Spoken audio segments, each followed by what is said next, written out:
Long ago, in the ancient kingdom of Akoma, people did not measure wealth by gold or big houses. They believed a person was rich if they worked fast and looked impressive. They also believed beautiful braided hair showed power and success. They value it. At the far edge of the kingdom, where red dust met the forest, lived a young girl named Elira. To the people in the market, Elira was almost invisible. They laughed when she walked by because her hair was not braided like the rich women's hair. It was wild and free, shining softly in the sun. Her clothes were simple and made from old pieces of cloth. Her eyes were calm and quiet. Strange girl, the sellers whispered. She talks to the wind because no one wants to talk to her, they said, and laughed. They thought her silence meant she was weak. They did not understand why flowers leaned toward her when she passed. They called it magic and feared her. But Elira never answered them. She learned that staying quiet hurt less than cruel words. Elira lived alone in a small clay house where the land was dry and empty. Inside the house, she kept a secret.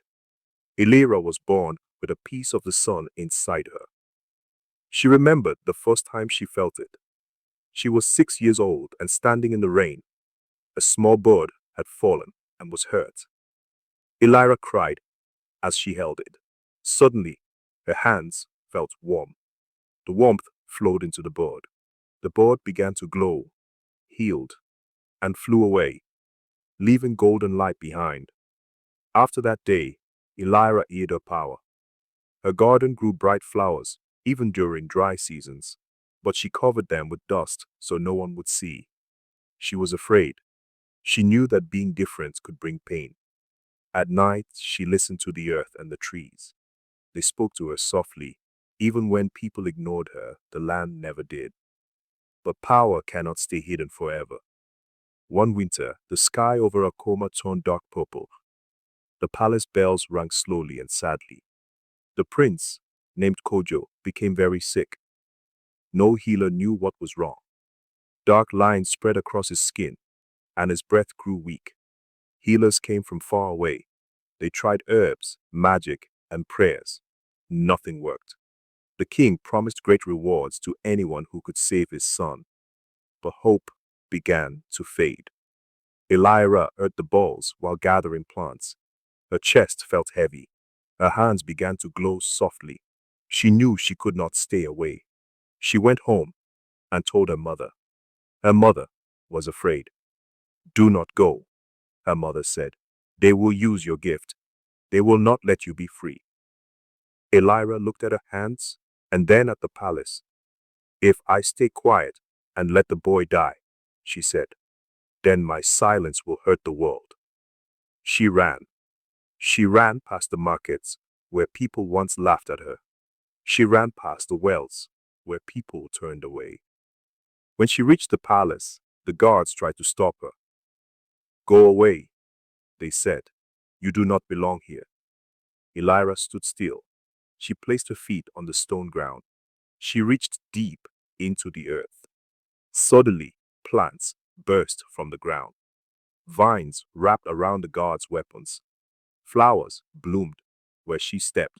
The gates opened. The palace became silent. Inside the prince's room, the air was cold and dark. Shadows filled the corners. The prince lay still, almost gone. Elira walked to him and placed her hands on his chest. The darkness fought her. Pain rushed into her arms.